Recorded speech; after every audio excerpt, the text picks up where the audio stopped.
საქართველოს პროკურატურამ განსაკუთრებით დიდი ოდენობით ნარკოტიკული საშუალებების უკანონო შეძენა, შენახვისა და რეალიზაციის ხელშეწყობის ფაქტებზე 5 პირს, მათ შორის უცხო ქვეყნის მოქალაქეებს ბრალდება წარუდგინა.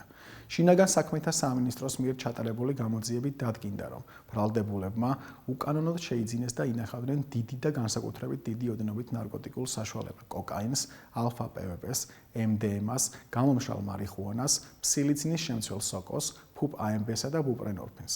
გატარებული ღონისძიებების შედეგად შინაგან საქმეთა სამინისტროს ცენტრალური კრიმინალური პოლიციის დეპარტამენტის თანამშრომლებმა აღნიშნული ნარკოტიკული საშუალებები ამოიღეს.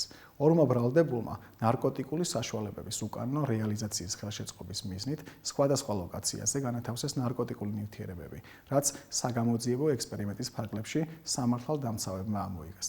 დაკავებულებს ბრალდება დიდი და განსაკუთრებით დიდი ოდენობით ნარკოტიკული საშუალებების უკანონო შეძენა, შენახვისა და რეალიზაციის ხელშეწყობის ფაქტებზე წარადგინათ, რაც სასჯელის სახით და ზომად 20 წლამდე ან უვადო თავისუფლების აღკვეთას ითვალისწინებს. პროკურატურის შუამდგომლობის საფუძველზე სასამართლომ ბრალდებულებს აღკვეთი ღონისძიების სახით პატიმრობა უკვე შეუფარდა.